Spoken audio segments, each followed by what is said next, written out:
अध्याय 1। पिता की मृत्यु। 12वीं चंद्र महीने की सुनसान बारिश को ठंडी और नम हवा में कांटेदार सुइयों की तरह हड्डियों में घुस गई। पापा। उद्धरण चिन्ह। एक मनहूस रोना अस्पताल के माध्यम से गूंज रहा था। ठीक 1 मिनट पहले शेन मियानमियन के पिता शेन जियान हुआ कैंसर से निधन हो गया था। अब दुनिया में कोई भी ऐसा नहीं था जो वास्तव में उससे प्यार करता था। शेन मियानमियन को देखते हुए, उसके हाथों और चेहरे को चिलब्लेन में ढके हुए और टटले हुए कपड़े पहने हुए, सहानुभूति का एक झिलमिलाहट मेडिकल स्टाफ की आंखों में चमकती थी, जो अचानक उसे आराम करने के लिए आगे बढ़ने वाले थे। जब अचानक 2 महिलाएं वार्ड में फैल गईं, दोनों ने थोड़ी देर के लिए बिस्तर के बगल में घूमते रहे। फिर शेन मियानमियन पर अपने रोष को बदल दिया, उसे पकड़ लिया और उसे फाड़ दिया। आप बहुत कम हैं। ये क्यों नहीं हो सकता है कि आप मर गए? उद्धरण चिन्ह। आप पिताजी की देखभाल कैसे करते थे? वह ठीक था जब मैं पिछले महीने आया था। वह अचानक कैसे मर सकता था? उद्धरण चिन्ह। मेडिकल स्टाफ के एक सदस्य ने दोनों महिलाओं को अलग करने के लिए कदम रखा। मरीज कैंसर के लेट चरणों में था। अगर यह उसकी चौकस देखभाल के लिए नहीं था, तो वह अब तक नहीं रहा होगा। आधे साल के शेन जियान हुआ को अस्पताल में भर्ती कराया गया था। शेन मियानमियन दिन के दौरान काम करते थे और अपनी रातें अपने बिस्तर पर बिताते थे। पूरे अस्पताल विभाग उसे जानता था। उसकी पीठ के पीछे सभी ने इस दयनीय महिला पर चर्चा की थी। वह केवल अपने 30वें दशक में थी, फिर भी अपने अर्धशतक या 60 के दशक में किसी के रूप में बूढ़ा दिख रहा था। यहाँ तक कि उसकी ही माँ से भी बड़ी थी। उसके बाल पहले से ही आधे सफ़ेद थे। उसने अपनी सारी कमाई अपने पिता के चिकित्सा उपचार पर बिताई और उसके पास अपने लिए कपड़े का एक अच्छा टुकड़ा भी नहीं था। झो लानफेंग और झो सियू कभी कभार आएंगे, केवल उस पर विभिन्न अपमानों को उकसाने के लिए। क्या उसके पिता की देखभाल करना उसका कर्तव्य नहीं है? झो लैनफेंग तर्कहीन रूप से पीछे हट गया। यदि यह पेशेवर नैतिकता के लिए नहीं होता, तो डॉक्टर शारीरिक रूप से हस्तक्षेप करना चाहते थे। अपने गुस्से को निगलते हुए उन्होंने जोर देकर कहा, रोगी के पास एक उत्कृष्ट अस्पताल का शुल्क था। कृपया इसे व्यवस्थित करें। यदि झो लानफेंग को भुगतान करने के लिए नहीं बनाया गया था, तो लागत की संभावना शेन मियानमियन पर फिर से गिर जाएगी, और वह पहले से ही काफ़ी दुखी थी। आपने मेडिकल बिल का भुगतान नहीं किया है? झो लैनफेंग एक बार फिर से भड़क गया। शेन मियानमियन को पकड़कर उसे हराना शुरू कर दिया। आप मृत लड़की, क्या आप हमारी पीठ के पीछे पैसे बिखेर रहे हैं? उद्धरण चिन्ह। शेन मियानमियन ऐसा लग रहा था जैसे उसकी आत्मा को फाड़ दिया गया था, पूरी तरह से अनुत्तरदायी। अचानक उसने झो लानफेंग को अपनी सारी ताकत के साथ दूर धकेल दिया और चिल्लाया, क्या मैं भी आपकी जैविक बेटी हूँ? आप मेरे साथ इस तरह से क्यों व्यवहार करते हैं? उद्धरण चिन्ह। झो लानफेंग को अनजाने में ले जाया गया। अनजाने में उसकी पकड़ ढीली कर दी गई। आपको पता है, झो सियू ने सोचा कि शेन जियानहुआ ने मरने से पहले कुछ का खुलासा किया था। शेन मियानमियन की प्रतिक्रिया की प्रतीक्षा किए बिना वह हंसी। शेन जियानहुआ मर चुका था। गू जियानली मर चुकी थी। गू परिवार के बुजुर्ग मर चुके थे, और उसके बच्चे को शेन मियानमियन ने उठाया था। कोई पैसा या शक्ति नहीं बची है और अभी भी अस्पताल की फीस से लदी हुई है। शेन मियानमियन का शोषण करने के लिए कोई मूल्य नहीं बचा था। क्या बात ये थी? पिताजी ने आपको बताया होगा। हाँ, जियानबिन ने मुझे शुरू से ही पसंद किया था। एकमात्र कारण उन्होंने आपको प्रस्तावित किया था ताकि आप उनके विकलांग बड़े भाई गू जियानली से शादी कर सकें। इस प्रकार शादी की रात में दूल्हे का स्विच हमारी सभी योजना बना रहा था। उसका सिर गुलजार है। शेन मियानमियन ने हौंफते हुए कहा। आपने क्या कहा? उद्धरण चिन्ह। वह वास्तव में झोउ लानफेंग की जैविक बेटी नहीं थी। वह जिस शादी को धोखा दे रहा था, वह भी उनकी साजिश थी। उसके नाखून उसके मांस में खोदा, लेकिन उसे कोई दर्द नहीं हुआ। उसकी आंखें खून लाल हो गईं। मैं उस समय केवल 17 था। आप इतने क्रूर कैसे हो सकते थे? उद्धरण चिन्ह। झोउ सियू ने उसे तिरस्कार के साथ देखा। अगर कोई दोषी होने के लिए है, तो यह इसलिए है क्योंकि आप एक कमीने बच्चे हैं जो पिताजी के पास एक और महिला के साथ था। कमीने बच्चा? तो जिस तरह से झोउ लानफेंग ने उसे वर्षों से शाप दिया था, वह निराधार नहीं था। हा हा। शेन मियानमियन अचानक हंसी में फट गया। झोउ सियू के पास एक लुक था, फिर भी उसने अंदर एक ठंड महसूस की। शेन मियानमियन, क्या आप पागल हो गए हैं? उद्धरण चिन्ह। हाँ, मैं पागल हो गया हूँ। उसका जीवन कितना दुखद था। उसने सोचा था कि यह भाग्य था। यह महसूस नहीं किया कि यह ऑर्केस्ट्रेटेड था, एक विस्थापित ज्वालामुखी की तरह। शेन मियानमियन के रोष को झोउ सियू पर उतारा गया। उसे काटने और फाड़ने के लिए उकसाया गया। गार्ड से पकड़ा गया। झोउ सियू ने हिंसक रूप से काट दिया गया था, और वह दर्द में चिल्लाया। उसके सिर के पीछे से एक तेज दर्द हुआ, और शेन मियानमियन की दृष्टि अंधेरा हो गया। वह एक टूटी हुई गुड़िया, कठोर और बेजान की तरह जमीन पर गिर गई।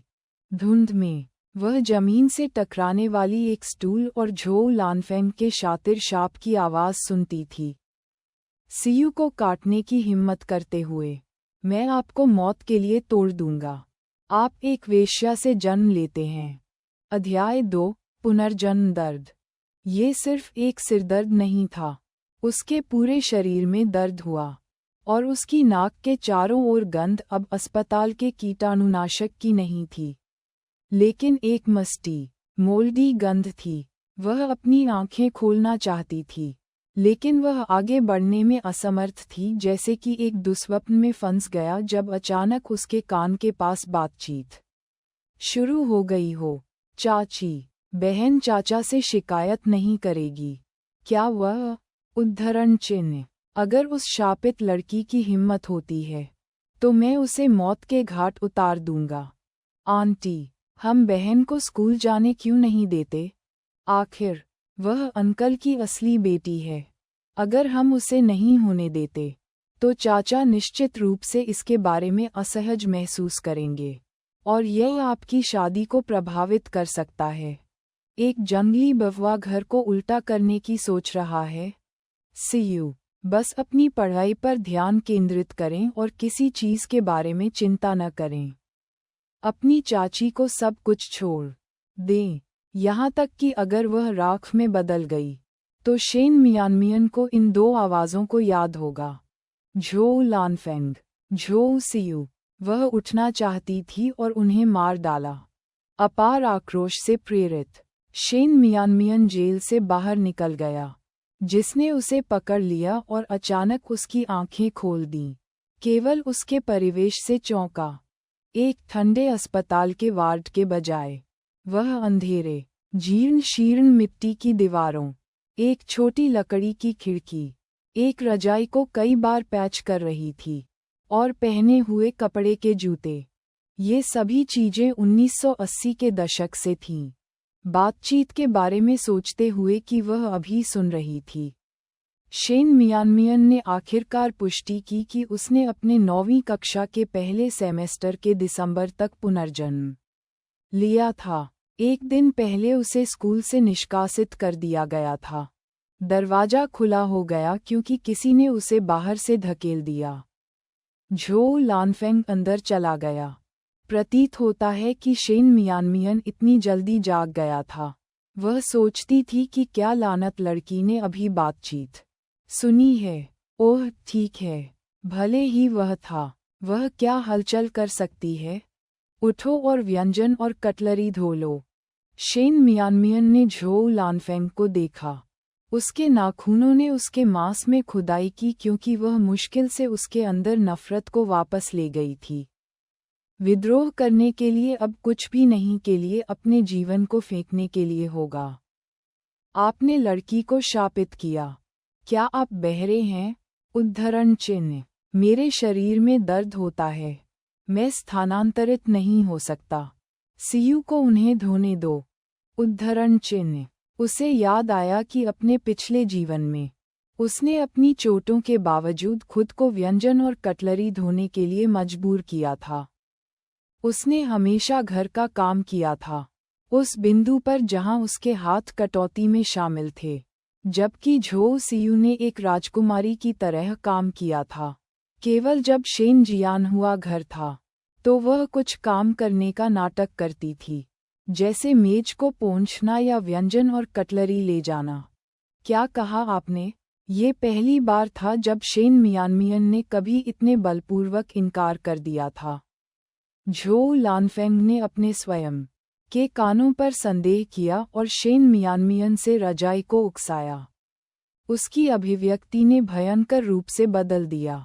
आप सिर्फ 1-2 बार हिट होने के बाद मरने का नाटक कर रहे हैं। उठो और काम करो, जैसे कि मैं आपके साथ सौदा नहीं कर सकता। 1-2 बार मारा। शेन मियानमियन के दिल के अंदर एक ठंडा स्नेर गूंजता था। क्या उस समय हाथ के ब्रेक के रूप में बांस की छड़ी मोटी नहीं थी? झो सीयू ने झो लानफेंग की बाह पर झांका, उसे एक शांत और कोमल आवाज में गिराने की कोशिश की। आंटी, मुझे ये करने दो। मियानमियन को पीटा जाने के बाद परेशान होना चाहिए। परेशान? वह एक शिकायत कर रही थी। क्या वह नहीं थी? गुप्त रूप से उसे मौत के लिए कोसते हुए। शायद। झो लानफेंग कमरे के चारों ओर घूमता हुआ दरवाजे के पीछे से एक बांस की छड़ी ले गया और शेन मियानमियन को धमकी दी। क्या आप उठ रहे हैं या नहीं? उद्धरण चिन्ह। झो लानफेंग के मेंसिंग लुक से घृणा करते हुए शेन मियानमियन को लगा कि वह इस घर में एक कुत्ते से कम है। कंबल को फेंकते हुए शेन मियानमियन ने उसके शरीर में दर्द को सहन किया, उसके पुराने कपास के जूते लगाए और कमरे से बाहर निकल गए। झो लानफेंग के स्वभाव को जानने के बाद, अगर वह उठती नहीं है, तो वह एक और शातिर धड़कन के साथ मिलेगी। वह केवल 15 साल की थी और कुपोषण के कारण सिर्फ 4 फीट से अधिक लंबा था। अपने साथियों की तुलना में लगभग आधा सिर छोटा था और वापस लड़ने में असमर्थ था। जैसा कि वह झो सीयू द्वारा पारित किया गया था, वह मदद नहीं कर सकती थी। लेकिन उसे एक ठंडा देखो। यदि यह फिर से अपना जीवन जीने के लिए नहीं है, तो जो यह अनुमान लगा सकता था कि उसकी किशोरावस्था में एक लड़की इतनी योजना बना सकती है, अपनी चाची के साथ बलों से जुड़ने के लिए, अपने जीवन को सौंपने के लिए, उसे एक मृत अंत तक ले जा रही है। झो सीयू ने अपने शरीर के माध्यम से एक ठंड लगी, क्योंकि शेन मियानमियन ने उसे देखा। उसका चेहरा एक भयभीत अभिव्यक्ति दिखा रहा था। आंटी, मियानमियन की अभिव्यक्ति अभी इतनी डरावनी थी। ये पसंद है कि वह आपसे गहराई से नफरत करती है, जैसे कि वह आपको भस्म करना चाहती है। झो लानफेंग ने ये भी देखा कि शेन मियानमियन पहले से अलग था। अतीत में उसने जो कुछ भी शेन मियानमियन को करने के लिए कहा था, शेन मियानमियन कभी भी संकोच नहीं किया।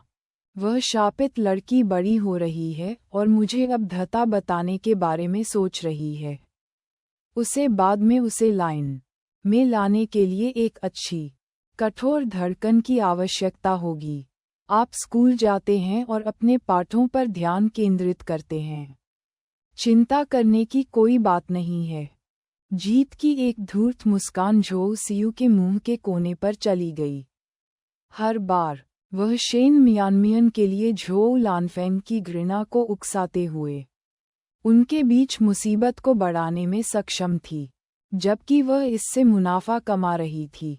अध्याय 3 बैठक। वह नान बाहर यह कड़वी ठंड थी और शेन मियानमियन पतले कपड़े पहने हुए। अचानक खुद को पता नहीं पाया कि कहाँ जाना है। शेन जियानहुआ अपनी मजदूरी एकत्र करने के लिए गया था और शाम तक वापस नहीं आएगा। उसे कम से कम 4 घंटे के लिए ठंड को बाहर करना होगा। उसकी वर्तमान शारीरिक स्थिति इसका सामना नहीं कर सकती थी। एक पल के विचार के बाद शेन मियानमियन ने गांव के सिर की तलाश करने का फैसला किया। झो लानफेंग किसी से भी डरता नहीं था, लेकिन वह कुछ हद तक गांव के सिर से सावधान थी। उसकी आंखों में गांव का सिर कोई छोटा अधिकारी नहीं था। अपार दर्द में और ठंड के साथ मिलकर शेन मियानमियन को कुछ चक्कर आ गया। बैंग! वह अचानक कुछ में टकरा गई। उसके निचले पेट में एक तेज दर्द। आंसू तुरंत उसकी आंखों में फैल गए। गांव के सिर के घर के दरवाजे पर अप्रत्याशित रूप से एक खड़ी कार थी। तुम ठीक हो? उद्धरण चिन्ह। कार का दरवाजा खोला गया और एक लंबा और दृढ़ मुद्रा वाला एक व्यक्ति चालक की सीट से बाहर निकल गया। उनकी आवाज गहरी और मिर्ची थी, जैसे कि बर्फ के ब्लेड, और उनकी गहन टकटकी घाट थी। शेन मियानमियन ने सहज रूप से एक कदम पीछे हट लिया और उसके आंसू तुरंत बंद हो गए। उसने ठीक होने में एक पल लिया और फिर अपना सिर थोड़ा हिला दिया।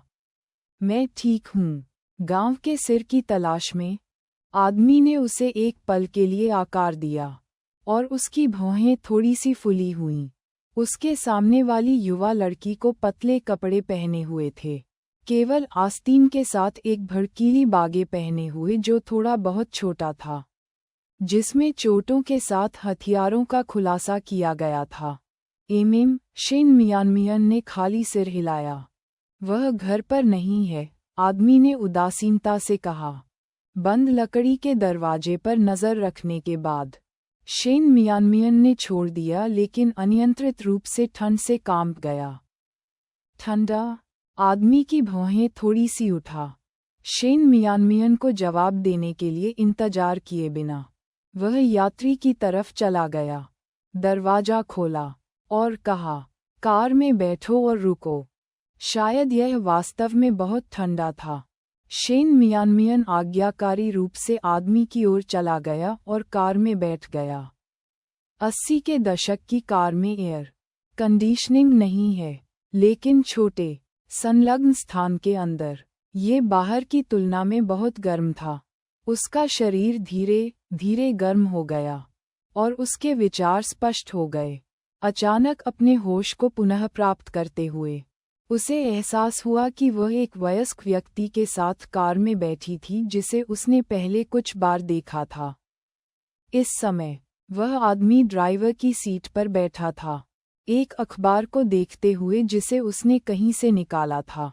शेन मियानमियन की टकटकी अनजाने में उसके चेहरे पर गिर गई। वह सुंदर था, जिसमें एक प्रतिमा की तरह खुदी हुई सुविधाएं थीं, एक एनीमे से बाहर निकलने वाले एक चरित्र की याद ताज़ा करती थी, जो अखंडता की एक हवा का उत्सर्जन करती थी।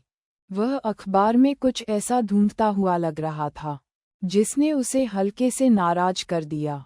उसका भौं थोड़ा सा फुलाया और उसकी आंखों ने ठंड का संकेत दिया, एक दबंग उपस्थिति को विकीर्ण कर दिया जिससे शेन मियानमियन घबरा गया। वह बोलने लगी, लेकिन जैसे ही आदमी ने अपनी टकटकी लगा दी, उसकी जीभ बंधी और उसकी जीभ की नोक पर शब्द बदल गए। कॉमरेड! वह उसके शब्दों से प्रसन्न रूप से उसकी भौहें धीरे धीरे आराम करती हैं और मनोरंजन का एक संकेत उसकी आंखों में टिमटिमाती है। उसने अपनी भौहों को थोड़ा ऊपर उठाया और उसके गले में एक आवाज बनाई, हम। उद्धरण चिन्ह। ये वास्तव में वह था। शेन मियानमियन के गाल शर्मिंदगी के साथ बह गए। वह केवल 15 साल की थी और एक आदमी को कई वर्षों से बुलाकर उसके वरिष्ठ रेड कॉमरेड को ऐसा लगा जैसे एक बच्चे को बड़ी बात करने की कोशिश कर रहा था।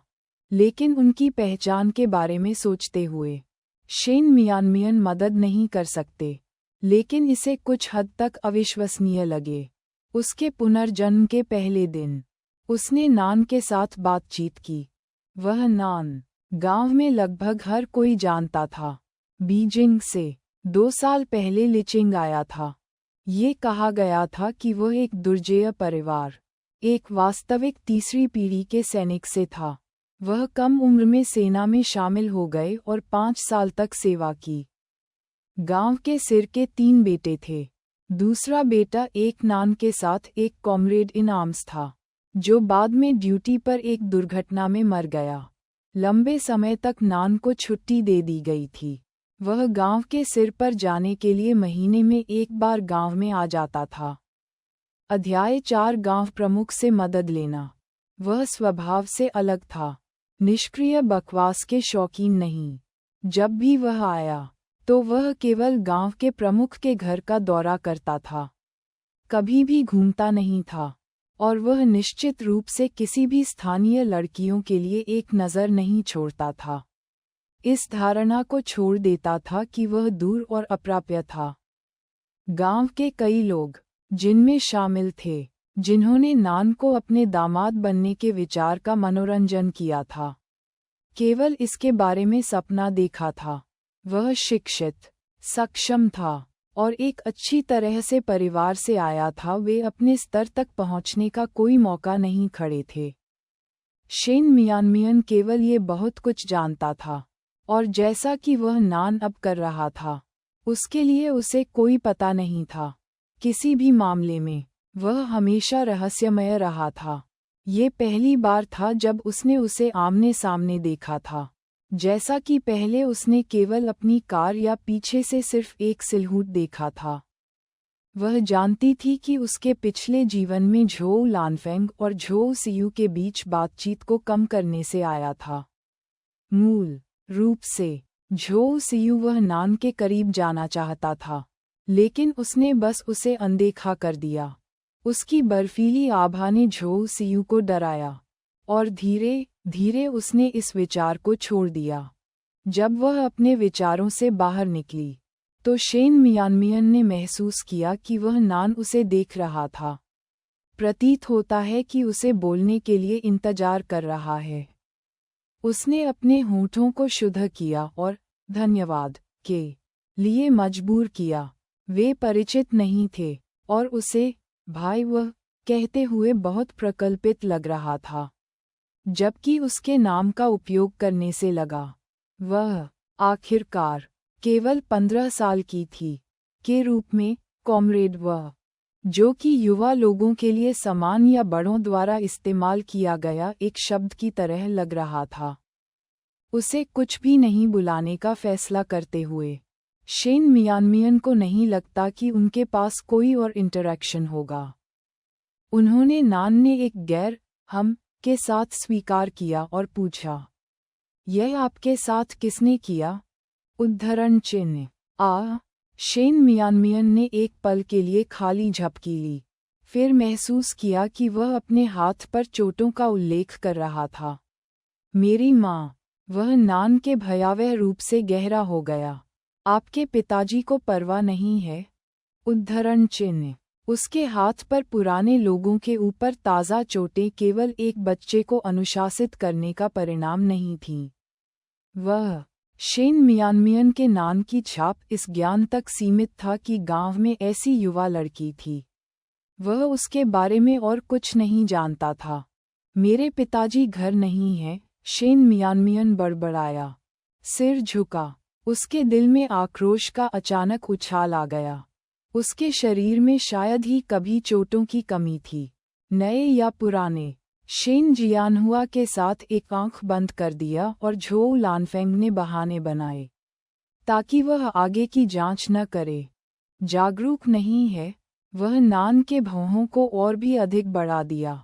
इस तरह की स्पष्ट चोटें एक अंधे व्यक्ति के लिए भी स्पष्ट हो जाएंगी। यह एक व्यक्ति का दुरुपयोग करने वाले व्यक्ति का मामला होना चाहिए और दूसरे को इसे अनदेखा करने के लिए लड़कियों के ऊपर लड़कों के पक्ष में होने की संभावना है। वह नान एक गहरी, दयालु आवाज अचानक कार के बाहर से बाहर बुलाया। Uncle Zhao. उन्होंने नान ने कार का दरवाजा खोला और बाहर कदम रखा। शेन मियानमियन ने तुरंत पीछा किया और एक ठंडी हवा उसके बाहर उस पल के माध्यम से कटा हुआ, जिससे वह हिंसक रूप से कांप गया। झाओ जियानलाई ने जवाब देने का इरादा किया था जब उसने शेन मियानमियन को कार से बाहर निकलते हुए देखा। उसकी आंखों में पहेली, मियानमियन, तुम यहाँ क्या कर रहे हो? और वह नान की कार में थी। हालांकि यह अजीब था, झाओ जियानलाई ने निष्कर्ष पर नहीं कूद पाया। शेन मियानमियन केवल 15 साल का था, फिर भी एक बच्चा था, और वह नान का चरित्र उसे जाना जाता था। मेरी माँ ने मुझे मारा, शेन मियानमियन ने मुश्किल से बात की थी जब ठंड ने उसे छींकने के लिए मजबूर किया। सूंघते हुए उसने जारी रखा, उसने मुझे स्कूल जाने नहीं दिया, मैं जाना चाहती हूँ, और फिर उसने मुझे मारा। शेन मियानमियन की आवाज़ कम थी, लेकिन उनके शब्द स्पष्ट और व्यवस्थित थे। सांस। झाओ जियानलाई ने जोर से कहा, आप पहले वापस जाओ, मैं आज रात आपके पिताजी से बात करूंगा। वह शेन परिवार के कुछ मुद्दों से अवगत था। शेन जियानहुआ घर नहीं था, और वह झोउ लानफेंग के साथ संवाद नहीं कर सकता था। वापस जाओ। शेन मियानमियन अभी भी खड़ा था, आगे नहीं बढ़ रहा था। अगर झोउ लानफेंग को एहसास हुआ कि उसने व्यंजन नहीं धोया है, तो उसे शायद एक और धड़कन मिलेगी, और इस समय उसके पास विरोध करने की कोई ताकत नहीं थी। यदि आप वापस नहीं जाना चाहते हैं, तो कार में बैठें। वह नान की आवाज़ अप्रत्याशित रूप से उसके सिर के ऊपर लग रहा था, और शेन मियानमियन ने उसे देखा, चौंका दिया। उसे एक अभिव्यक्तिहीन चेहरे के साथ देखने के लिए जैसे वह चला गया और कार का दरवाजा खोला, उसे अंदर जाने के लिए उसकी आंखों से इशारा करते हुए। अध्याय 5 बेटियों को बेटों को पसंद करते हैं। कार बाहर की तुलना में बहुत गर्म थी। जैसे ही वह बैठी, उसका खून गर्म होने लगे। शेन मियानमियन ने खुद को गले लगाया और मदद नहीं कर सकी, लेकिन उसके पिछले जीवन के बारे में फिर से फाड़ दिया। आगे की सड़क लंबी थी, और अब उसे जो करना था वह अब स्कूल जाना था। केवल स्कूल जाने और कौशल प्राप्त करने से वह अपने पिछले भाग्य से अलग हो सकता है और झोउ लानफेंग का विरोध कर सकता है। 1980 के दशक में कॉलेज के छात्र बेहद कीमती थे, यहाँ तक कि एक अचूक विश्वविद्यालय से स्नातक भी पूरे गांव को गर्व कर सकता था। दूसरों की नज़र में वे बुद्धिजीवियों थे, अतिरिक्त सम्मान के योग्य थे। उस युग के शिक्षक भी बहुत सख्त थे, खासकर किसी के साथ। एक संघर्षरत छात्र, हालांकि वह पढ़ना पसंद करती थी, लेकिन घर में जाने के बाद उसे होमवर्क करने का कभी समय नहीं था।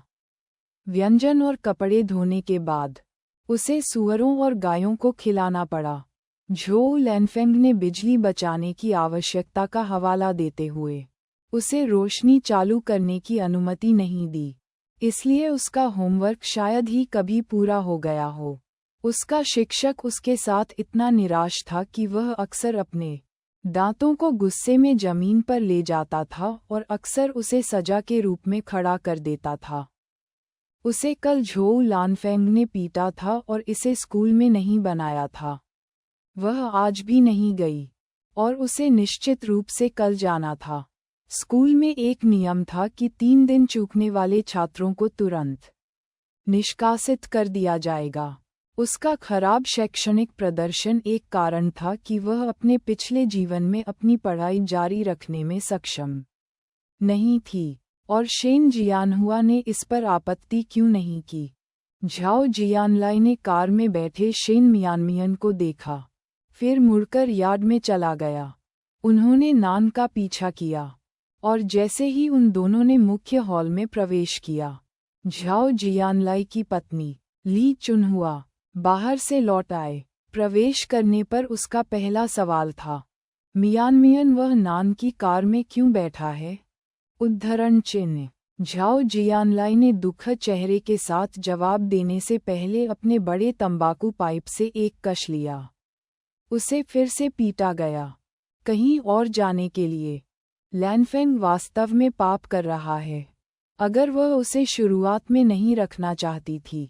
ली चुनाहुआ के शब्द आधे रास्ते से पीछे हो गए, क्योंकि वह प्रवेश द्वार पर कार पर नजर रखी थी। आह भरी थी, और फिर वह नान की ओर मुड़ गया। आप और आपके चाचा कुछ समय के लिए बैठते हैं, मैं आपके लिए कुछ चाय डालूंगा। उन्होंने नान को सिर हिलाया और लापरवाही से एक नर्म ठीक के साथ जवाब दिया, और जैसे ही ली चुनाहुआ चले गए, उन्होंने एक उदासीन स्वर में पूछा, अंकल झाओ, मियानमियन के साथ क्या बात है? उद्धरण चिन्ह मियानमियन। झाओ जियानलाई ने कुछ आश्चर्य के साथ नान को देखा। जब वह शेन मियानमियन से परिचित हो गया था, मियानमियन एक दयनीय बच्चा है। झो लानफेंग ने हर दूसरे दिन उसे डांटा और डांटा। बस उसके शरीर को देखो, नए लोगों पर पुरानी चोटें। वह शायद ही साल में कुछ शांतिपूर्ण दिन थी। वह नान थोड़ा डूब गया। क्या आपने हस्तक्षेप नहीं किया है? उद्धरण चिन्ह। झाओ जियानलाई ने गहराई से कहा। उसका स्वर असहायता से भरा हुआ। आखिरकार, ये किसी और का पारिवारिक मामला है। मियानमियन मेरे पास नहीं आया है जैसे उसने आज किया था। ये ध्यान देना आसान नहीं है। मुझे ये भी एहसास नहीं था कि वह बहुत क्रूर थी। कौन सा परिवार अपने बच्चों को अनुशासित नहीं करता है? इसे पहले कभी यहाँ नहीं लाया गया है।